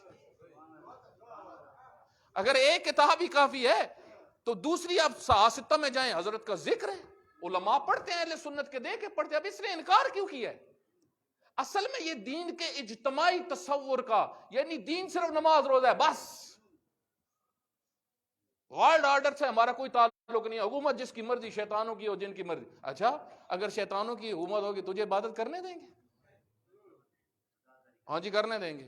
کتنی کرنے دیں گے؟ ہاں اتنی کرنے دیں گے, ہاتھ میں پکڑ کے بعد تسبیح, اس سے آگے نہیں. دین کا تصور بہت بڑا ہے. جب بینک کا سود آ رہا ہے شکم میں, تیری تسبیح کام نہیں آئے گی. جب ظالم تو اوپر آ گئے, میڈیا ان کے ہاتھ میں چلا جائے, تمہارے بچے محفوظ نہیں ہیں. بچے سارے بیٹھے ہوئے دیکھ رہے ہیں صبح شام, بندوں کے بس اب ان کے ہاتھ میں تسبیح پکڑا دوں. تسبیح پکڑاتے رہو میرے بھائی, وہ موٹو پتلو ہی دیکھیں گے, وہ کارٹون وہ جو ان کے سامنے ہے وہ دیکھ رہے ہیں, اس سے وہ بگڑ رہے ہیں. آپ تسبیح ان کو پڑھاؤ, کیوں نہیں تبدیلی آ رہی؟ کیوں؟ کیونکہ میڈیا خود اس ٹائم حکومت کے سورسز میں سے ایک سورس ہے. حکومت اسلامی باقاعدہ مشخص کرتی ہے کون سی چیز بچے کو دکھائی جائے, کون سی نہ دکھائی جائے. آپ دیکھیں کچھ عرصہ پہلے انگلینڈ کے وزیر اعظم نے, جو پچھلا تھا, اس نے میڈیا کے سامنے, ایک غربی دیندار نہیں ہے, اسلام سے اس کا کوئی تعلق نہیں ہے, مسیحیت سے بھی اس کا کوئی تعلق نہیں, اس نے میڈیا کے سامنے ہاتھ جوڑ کے کہا نسلوں کو تباہ نہ کرو, بند کرو یہ جو گندی چیزیں چلوا رہے ہو. آپ دیکھیں ایک غربی, ایک بے دین کو اپنی نسلوں کی ہے کہ میرے بھائی نسلیں ضائع ہو جاتی ہیں. جو نسلیں فحاشی میں پڑ جائیں وہ علمی نہیں ہوتی, تو اس کو ہے, مسلمان لیڈروں کو نہیں ہے. تو یہاں پہ آپ دیکھیں کتنا واضح ہوتا ہے کہ اجتماعی تصور اگر دین کا نہ ہو تو ادھر بھی ہے, ادھر دوسری طرف شیعہ میں کیا ہے, شیعہ میں بھی یہ اسی طریقے سے کوئی تصور نہیں ہے حکومت اسلامی کا, کوئی تصور نہیں. اور میرے بھائی اگر کر نہیں سکتے بات تو کرو. امامت کا تصور ہے, غیبت کبریٰ میں بھی ہے. آپ کہتے ہو رسول اللہ ایسے ہی چھوڑ کے چلے گئے, جو کچھ مخالفین کہتے ہیں, ٹھیک ہے, بس برادران اہل سنت کا یہ نظریہ ہے. برادران اہل سنت ہمارے بھائی ہیں. مخالفین یعنی نظریے میں مخالف, شخصی کو لڑائی نہیں ہے, نظریے میں مخالف. وہ یہ کہتے ہیں کہ پیغمبر ایسے ہی چھوڑ کے چلے گئے. اچھا ادھر ہم قبول نہیں کرتے کہ یہ نہیں ہو سکتا, امام زمانہ چھوڑ کے چلے گئے, جو مرضی کرو. یا من کان من الفقہاء, تمہارے لیے فقہاء ہیں جن کی خصوصیات ہیں, مخالفا لہوا, دنیا دار نہ ہو, خواہشات کے پیچھے چلنے والا نہ ہو. اگر مولانا عالم دین کو دیکھتے ہو خواہشات کا پابند ہے، اس سے بھاگو. فَحَذَرُوهُمْ، پیغمبر گرامی فرماتے ہیں اگر عالم دیکھتے ہو دنیا دار، اس کو دیکھ کے نکلو، ڈرو اس سے، کیونکہ یہ بے دین ہے، تمہیں بھی بے دین کر دے گا. تو آپ مجھے بتائیں، یہ سسٹم تو ہے، ہر چیز بتائی. اگر علماء کی طرف تربیت کا کہا کہ علماء کے پاس جاؤ، تو یہ بھی بتایا ہے کہ ان کے پاس جاؤ، عالم ربانی کے پاس جاؤ، نہ عالم بریانی. عالم ربانی، شکم والا نہیں. آپ دیکھیں نا، یہ ایک بڑی تعداد نے شکم کی وجہ سے دین بدل دیے. شکم والے عالم نہیں، خمینی جیسے عالم. امام خمینی، آپ دیکھیں امام خمینی رحمت اللہ علیہ اقتدار پہ بھی پہنچ گئے، زندگی میں تبدیلی نہیں آئی. سیرت علوی تھی ان کے اندر، سیرت علوی. علی ابن ابی طالب علیہ السلام نے آخری رات بھی دودھ نہیں پیا. کیا ساری رعیت دودھ پیتی ہے؟ یہ حکومت اسلامی کا تصور میرے بھائی. تو بس میں نتیجے پہ آ گیا. ایک یہ کہ آئین کے طور پہ دین کو لیں، اور دوسرا یہ کہ انحراف سے صرف بچنا نہیں ہے، بچانا بھی ہے. انحراف سے مثلا خود اب یہی جوان تحقیق کریں، مرجعیت ولایت فقی دین کے اندر ہے یا نہیں ہے، تشیع میں ہے یا نہیں ہے. صالحین کی حکومت، وَلَقَدْ كَتَبْنَا فِي الزُّبُورِ مِن بَعْدِ الذِّكْرِ أَنَّ الْأَرْضَ يَرِثُهَا عِبَادِيَ الصَّالِحُونَ. ہم زمین کا وارث صالحین کو بنائیں گے، یہ اللہ کا قانون ہے. امام زمانہ علیہ السلام جو اصل میں انتظار میں ہے، بس میں نتیجے پہ آ گیا، جمعے کا دن ہے، جو انتظار میں، ہم انتظار میں نہیں ہیں، اصل میں وہ انتظار میں ہے. کس چیز کے؟ وہ امت آئے جو کام کرے. کون سا کام کرے میرے بھائی؟ اللہ کے قانون کو نافذ کرے.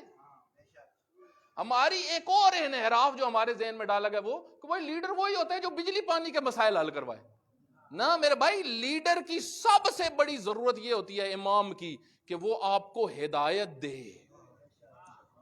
بجلی پانی تو میرے بھائی جن کے پاس دین نہیں ہے ان کے پاس ہمارے سے زیادہ ہے. اس کا مطلب ہے اس کا زیادہ تعلق ان چیزوں سے نہیں ہے. لیکن یہ بھی احادیث کے اندر، حتیٰ احادیث کے اندر آیا جب حضرت کا ظہور ہوگا، مومنین جو حضرت کی حکومت میں رہتے ہوں گے زکوٰۃ کو اٹھا کے پھریں گے، پوری زمین کے اوپر ان کو ایک بندہ نہیں ملے گا جس پہ زکوٰۃ لگتی ہو. حکومت اسلامی کی برکات تو ہیں. نعرہ تکبیر، نعرہ بلند، نعرہ تکبیر، نعرہ رسالہ، نعرہ حیدری، نعرہ صلوات. اور آپ دیکھیں یہاں تک یہ بھی مادی چیزیں ہیں نا، مادی چیزوں میں رفاہ مہم ترین انسان کی ضرورت ہے. پانی، بجلی، یہ ضرورت ہے انسان کی. وہ حدیث کے اندر، حتیٰ قرآن کریم کے اندر یہ بیان ہوا ہے، اے اہل تورات، اے اہل انجیل، سورہ مائدہ کے اندر، تورات کو نافذ کرو، تمہارا رزق آسمانوں سے بھی آئے گا، زمین سے بھی آئے گا. نافذ تو کرو تورات اور انجیل کو. تم اپنے سر کے اوپر رزق کو دیکھو گے، تمہارے پاؤں کے نیچے رزق ہوگا. میرے بھائی رزق اللہ کے ہاتھ میں ہے. رزق رکتا اس وقت ہے جب زمین پہ گناہ ہو، معصیتیں ہوں. قرآن بھی اسی چیز کو بیان کر رہے ہیں، احادیث بھی اسی چیز کو بیان کر رہے ہیں. ایک مہم چیز مادی فوائد. آپ دیکھیں نا، مادی فوائد بھی انسان کی زندگی کا تقاضا ہے. اسی وجہ سے آپ دیکھیں زیارت سید الشہداء کی جہاں پہ تذکرہ ہے، وہاں پہ یہ بھی آیا ہے، معصوم فرماتے ہیں جو جاتا ہے زیارت پہ اس کو ایک فائدہ یہ ملتا ہے، اس کی زندگی سے فقر ختم ہو جاتا ہے. زیارت سید الشہداء علیہ السلام کا ایک مادی فائدہ بھی بیان کیا گیا، فقر نہیں ہوتا. کیوں؟ کیونکہ یہ بھی انسان کے لیے بلا کر اس کی ضرورت ہے. تو امن انسان کی ضرورت ہے. اسی وجہ سے حدیث کے اندر آیا ہے کہ ایک خاتون بوڑھی نکلے گی، ایک زمین کے حصے سے دوسرے تک چلی جائے گی، اس کو کوئی پرواہ نہیں ہوگی. میرے بھائی یہ جو آئیڈیل حکومتوں کی بات کرتے ہیں، یورپ کے اندر بہت سارے یورپ کے ممالک ایسے ہیں جہاں پہ رات کو خاتون نکل نہیں سکتی. آپ تحقیق کر لیں، حدیث کے اندر آیا ہے ایک خاتون ایک جگہ سے نکل کے دوسری جگہ تک چلی جائے گی، اس کو ٹینشن نہیں ہوگی. کیا یعنی حکومت اسلامی میں اتنا امن ہوتا ہے، جہاں پہ سزا ہوتی ہے. پتہ جرت، لوگ کب جرت کرتے ہیں گناہوں کی، معصیت اجتماعی کب بڑھتی ہے؟ جب پتہ ہے سزا نہیں مل رہی، جو مرضی کر. تو میرے بھائی یہ جو دین کا تصور ہے، بس آخری جملہ، اور مصائب کی طرف آتا ہوں. سید الشہداء علیہ السلام کے جو قاتل تھے نا، آپ خطبہ پڑھیں سید الشہداء علیہ السلام کا آخری خطبہ. آخری خطبہ حضرت نے چند چیزیں بیان کی اس کے اندر. یہ آپ دیکھیں عموماً ہمارے ہاں جو تصور ہے دین کا وہ یہ کہ عموماً ہمارے ہاں بعض بہت تاکید کر رہے تھے داڑھی رکھو، داڑھی کی تاکید ہے بھی صحیح، گواہی قبول نہیں ہوتی، شرعی گواہی قبول نہیں ہوتی اگر داڑھی نہ ہو تو، ٹھیک ہے. اب داڑھی کی اہمیت ہے، لیکن پھر مثلا ہمارے یہاں عموماً ایک کہا جاتا ہے جو نماز پڑھو، یہ تاکیدات زیادہ ہمارے ممبر سے بھی ہوتی ہیں، علماء کرتے ہیں. اب حضرت کا خطبہ آخری پڑھیں، حضرت نے جو فرمایا تم فلاں ہو جو مجھے قتل کرنے آئے ہو. یہ نہیں کہا کہ تم وہ ہو جن کی داڑیاں نہیں ہیں، نہیں، داڑیاں تو انصاروں کی تھی. تم وہ جو نماز نہیں پڑھتے، نماز بھی پڑھتے تھے، نماز پڑھتے تھے. ہاں تہجد اور ایسی عبادات وہ نہیں کرتے تھے جو تاریخ سے پتہ لگتا ہے، لیکن ایک بڑی تعداد آتی تو تھی. جو نماز کا ٹائم ہوا طبیعت خراب ہو گئی فوراً پہنچو. بعض ہوتے ہیں نا جن کی عادت بن چکی ہوتی ہے نماز. نماز کو عادت نہ بناؤ، نماز کو فریضہ اور بندگی کا حق جو اللہ نے رکھا ہے ہماری گردن پہ، بندگی کا حق. تو حضرت نے دیکھے جو جملے ارشاد فرمائے، حضرت نے فرمایا تم وہ ہو والذین جعلوا القرآن عزین، یہ قرآن کی آیت ہے جس کا حصہ حضرت نے بیان کیا. تم وہ ہو جنہوں نے دین کو ٹکڑوں میں تقسیم کیا ہوا ہے. یہ حضرت کا میں آخری خطبہ آپ کی خدمت میں عرض کر رہا ہوں، اہل علم جا کے اس کی تحقیق کریں، بڑے بنیادی مطالب ہیں. فرمایا تم وہ جن کا دین ٹکڑوں میں ہے، جو پسند آ جائے لے لو. اگر تمہیں یہ پتا ہے نماز پڑھنی ہے تو کیا رسول اللہ نے یہ نہیں بتایا تھا اطیعوا اللہ واطیعوا الرسول واولی الامر منکم؟ اولی الامر کی اطاعت نہیں پتا تمہیں؟ الحسن والحسین سیدہ شباب اہل الجنہ نہیں پتا تمہیں؟ ایک حصہ دین کا پکڑا ہوا ہے. اور پھر حضرت نے فرمایا ناقصین لعہد اللہ، تم اللہ کے عہد توڑتے ہو. اللہ کے عہد کیا ہیں؟ اللہ کا عہد پورا دین، پورا آئین ہے. اکثر عہد شکن ہے. آپ دیکھیں حضرت کون سے بیان کر رہے ہیں جملے، تم عہد شکن ہو. ہمارے ہاں ایک بڑی تعداد عہد کا چیپٹر لوگوں کو پتہ ہی نہیں ہے. آپ دیکھیں کربلا کے اندر جب بھی بڑی بڑی شہادتیں ہوئی، حضرت نے جو جملہ، حضرت جو آیت پڑھتے تھے من المؤمنین الرجال قد صدقوا ما عهد اللہ، مومنوں میں سے کچھ مرد ہیں جو اللہ سے کیے ہوئے عہد پورے کرتے ہیں. کچھ مرد ہیں جو عہد پورا کرتے ہیں. عہد بڑی بات ہے، عہد کو پورا کرنا. مومن وہ ہے جو عہد کو پورا کرے. تو حضرت نے فرمایا تم ناقصین لعہد اللہ ہو، تم عزین ہو. عین ضاد یا نون، عزین. قرآن کو ٹکڑوں ٹکڑوں. اب دیکھیں مسلمانوں نے یہی کیا، آج تک یہی کر رہے، ٹکڑوں میں تقسیم کیا.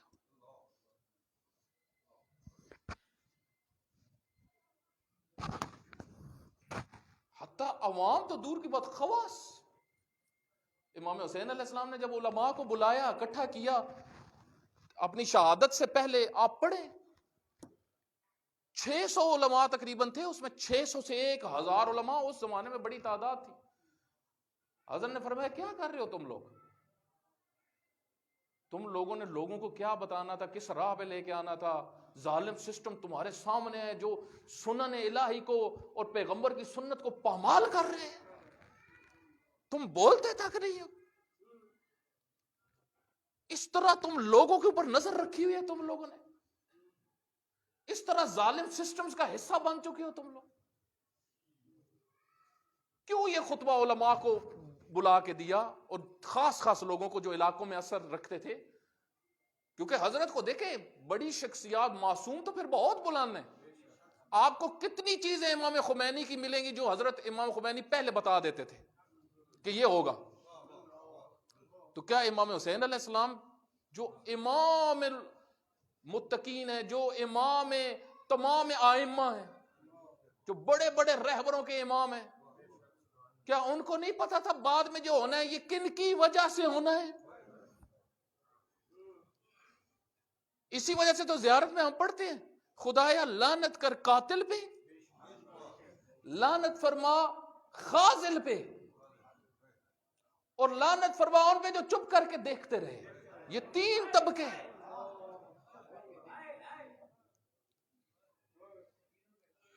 اور اس میں ایک بڑی تعداد ان کی ظالم سسٹمز. میرے بھائی اب دیکھیں کس طرح. اور کوئی یہ نہیں تھا. حضرت اسی وجہ سے فرماتے تھے انی لا اری الموت الا سعادہ, میں موت کو صرف سعادت سمجھتا ہوں. اور پہنچ گئے کربلا. جب حاجز کے مقام پہ پہنچے نا,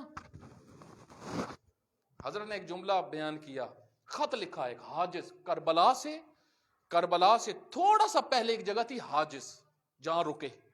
ساری جگہ لکھی ہوئی ہیں جہاں جہاں پہ رکے. اس کو پڑھیے گا جا کے. ایک خط لکھا کوفہ والوں کو, مسلسل لکھ رہے تھے اپنے جو بھی تعلق والے لوگ تھے. حضرت نے سب کو لکھا.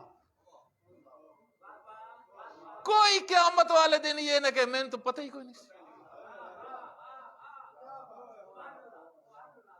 حبیب ابن مظاہر پہنچ گئے, مسلم ابن اوسجہ پہنچ گئے. حضرت نے جو ان کے ساتھ تھے جو نہیں آئے, حضرت نے ان کو خط لکھا. نام لکھے ہوئے ہیں, نام لکھ کے حضرت نے خط لکھا. حضرت نے فرمایا میں تو پہنچ گیا ہوں, تم کیوں نہیں پہنچے. اور یہ جملہ بھی فرمایا میں بچے لے آیا ہوں, تم نے کہا تھا ہم بھی لے کے آئیں گے, تم نہیں لے کے آئے. وَلَكُمْ عَلَيَّ اسوہ, میں تمہارے لیے کردار ہوں. میرے بچے تو پہنچے ہوں, میرے تو 6 ماہ بھی دیکھو پہنچا ہوں. جب حضرت علی اصغر کی ولادت کو چند دن ہی گزرے تھے, حضرت رباب کو سفر کرنا پڑا. کتنا سخت سفر تھا. اب جو سفر کرتے رہتے ہیں ان کو پتہ ہے سب سے زیادہ مشکل سفر اس ماں کے لیے ہوتا ہے جس کا ننھا سا بچہ ہو. لیکن میں قربان ہو جاؤں ان بیویوں پہ, یہ کتنی عظمت کی مالک تھی. کسی جگہ پہ یہ نہیں ملتا کہ کہا حسین میں تھک گئی ہوں, میرا چھوٹا سا بچہ میں تھک گئی ہوں. مسلمانوں میں تو لے آئے ہوں اپنا علی اصغر بھی, تم لوگ کہاں ہو. اب جب تنہا رہ گئے نا, استغاثہ بلند کیا. حل من ناصر ینصرنا, حل من ذاب یذب عن حرم رسول اللہ. اور کوئی ہے جو رسول اللہ کی حرمت کا دفاع کرے. کہتے ہیں اس جملے کو سن کے, استغاثے کو سن کے چرند اور پرند روئے. ہلچل مچی ہستی کے اندر. کیوں ہلچل مچی؟ وقت کا امام, اس کا دفاع کرنے والا کوئی نہیں, اس کی حفاظت والا کوئی نہیں ہے. پھر حضرت نے فرمایا کوئی ہے جو اللہ کا خوف رکھتا ہو. کہتے ہیں جب کوئی نہ آیا نا, ارتفعت اصوات النساء بالعویل, بیبیوں نے اونچا اونچا رونا شروع کیا. کیوں رونا شروع کیا؟ بیبیاں یہی کہہ رہی تھی ہائے حسین اکیلا رہ گیا, ہائے حسین کو بچانے والا کوئی نہیں ہے, ہائے حسین کے سارے بچے قربان ہو گئے. کہتے ہیں سید الشہداء علیہ السلام سے بیویوں کا رونا برداشت نہیں ہوتا تھا. کہتے ہیں پلٹ کے بیویوں کے پاس آئے, یا زینب, اے زینب کیا ہوا ہے, کیوں خیمے سے ساری بیویاں رو رہی ہیں؟ کہا جب سے آپ نے استغاثہ بلند کیا ہے نا 6 ماہ تڑپ گیا ہے. میرا دل یہ کہتا ہے, علی اصغر یہی کہتے ہوں گے, بابا میں تو چل نہیں سکتا, بابا میں تو تلوار نہیں اٹھا سکتا, بابا تو استغاثہ دے رہا ہے, بابا مجھے لے جا میدان میں منفرد انداز میں جنگ کروں گا. اور کہتے ہیں ہاتھ میں اٹھایا. اب ہاتھ میں اٹھا کے جا رہے تھے, ایک جملہ کہا, میں نے چند جملے مصائب کا پڑھنے آرام سے سنے. اور کہتے ہیں پہنچے سید الشہداء علیہ السلام. اب جب پہنچے نا فرمایا فَإِن لَمْ تَرْحَمُونِي فَارْحَمُوا عَلَىٰ هَٰذَا الطِّفْلِ, او ظالمو اگر مجھ پہ رحم نہیں کرتے نا اس بچے پہ تو رحم کرو. کیف یتلذذ, دیکھتے نہیں ہو کیسے یتلذذ. یتلذذ پتہ ہے کس کو کہتے ہیں؟ یتلذذ عربی کے اندر اس مچھلی کو کہتے ہیں جس کو جب پانی کے اندر سے نکالا جاتا ہے, مچھلی کی پہلی حالت یہ ہوتی ہے وہ اچھلتی ہے. جب تھک جاتی ہے نا طرف بدلتی ہے, کبھی دائیں طرف جاتی ہے کبھی بائیں طرف جاتی ہے. جب بہت تھک جاتی ہے آخری حالت اس کی یہ ہوتی ہے منہ کھولتی ہے, منہ بند کرتی ہے. اور سید الشہداء علیہ السلام فرماتے ہیں ظالموں دیکھتے نہیں ہو, اور کیسے مچھلی کی طرح منہ کھول رہے ہو, بند کر رہا ہے. اور کہتے ہیں ہرملہ کا تیر اٹھانا تھا. ابن سعد کا ایک جملہ کہنا تھا, اقطع کلام الحسین, حسین کے کلام کو قطع کرو. اور کہتے ہیں ظالموں کے اندر ہلچل مچی. جب ہلچل مچی نا اب تیر اٹھا ہرملہ کا. جب تیر اٹھا, میں اپنے استاد بزرگوار سے سن رہا تھا, جب تیر اٹھا ہرملہ بہت بڑا تیر انداز تھا, اس کا ہاتھ کانپا. جب اس کا ہاتھ کانپا نا, ابن سعد نے کہا کیا ہوا تجھے؟ کہا ابن سعد حسین کے پیچھے دیکھ. ایک مستور کھڑی ہوئی ہے. حضرت رباب دور سے کہہ رہی تھی میرا ننھا سا بچہ ہے اور تیرا تیر بہت بڑا ہے. اسی وجہ سے علماء پڑھتے ہیں اگر تیر حسین ابن علی کے بازو میں پیوست نہ ہوتا اور جدھر تیر جاتا ادھر اصغر جاتے. اب سنے کے پاس میرے آخری جملے اب لے کے جا رہے ہیں سید الشہداء. اللہ کسی کو یہ منظر نہ دکھائے, ماں بچے کو بھیجے علاج کے لیے اور باپ بچے کی لاش کو لے کے آ رہا ہو. اور سید الشہداء کے لیے بڑا سخت لمحہ تھا. اسی وجہ سے مقتل کے اندر ملتا ہے وہ امام جو کسی جگہ پہ پریشان نہیں ہوئے, لیکن کبھی آگے بڑھتے تھے پھر واپس آتے تھے, پھر بڑھتے تھے پھر واپس آتے تھے. کیوں؟ یہی کہتے ہوں گے دل میں کیسے میں رباب کو دکھاؤں گا. اور بس دفن کر دیا. لیکن بات یہاں تک ختم نہیں ہوئی. جب 11 محرم کی صبح ہوئی نا, 11 محرم کی صبح, اب مجھے بتائیں 11 محرم کی صبح بیویاں بندھی ہوئی تھی, سر نیزوں پہ تھے. ایک ظالم آ کے کہتا ہے ایک سر کم ہے. کہا کس کا سر کم ہے؟ کہا حسین کا. ایک بچہ بھی تو مارا تھا, ایک بچہ بھی تو قتل کیا تھا. اس وقت ابن سعد نے کہا جاؤ بچے کو ڈھونڈو. اب بچے کو ڈھونڈنا کیسے شروع کیا؟ اور کہتے ہیں نیزے زمین میں مارنا شروع کیے. اور ایک نیزے کا لگنا تھا اور جو واپس خالی نہیں آیا. میرا دل یہ کہتا ہے اور سکینہ یہی کہہ رہی ہوگی اور بابا دیکھ اصغر دوبارہ ذبح ہو گیا. سیعلم اللہ.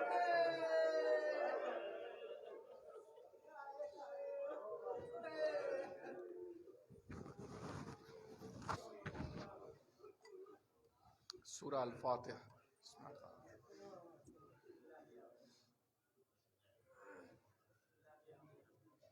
الحمدللہ رب العالمین الرحمن الرحیم اهدنا الصراط المستقيم صراط الذين أنعمت عليهم غير المغضوب عليهم. اے خدا ہم سب کے گناہ معاف فرما, ہمارے والدین کے گناہ معاف فرما, مرحوم انتظار حسین کی والدہ کے درجات بلند فرما. اے خدا سب مومنین جو حاضر ہوئے ہیں سب کی توفیقات خیر میں اضافہ فرما. یا خدا جن کی حاجات ہیں پوری فرما. اے خدا روز جمعہ روز دعا ہے, جو مومنین حاجات لے کے ہیں خدا سیدہ کی عظمت کا واسطہ ہے سب کی حاجات کو پورا فرما. اے خدا بحق محمد و آل محمد حضرت علی اصغر کی عظمت کا واسطہ ہے جن مومنین کی اولاد نہیں ان کو اولاد صالح عطا فرما. اے خدا بحق محمد و آل محمد جو مومنین مریض ہیں ان کو شفاء کاملہ عطا فرما. اے خدا بہت سارے مومنین نے کہا ہے پریشان ہیں, بہت سارے مریض ہیں خدایا, جنہوں نے دعا کا کہا ہے سب مریضوں کو شفاء کاملہ عطا فرما. اے خدا بحق محمد و آل محمد دشمنان اسلام کو تباہ و برباد فرما.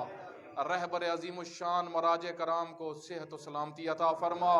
اے خدایا سید حسن نصر اللہ کی حفاظت فرما, مجاہدین اسلام کو عظمت نصیب فرما. اے خدایا ہم سب کو حضرت حجت ابن الحسن کا پیروکار بننے کی توفیق عطا فرما. حضرت کے ظہور میں تعجیل فرما, ہمیں ان کے اعوان و انصار میں شمار.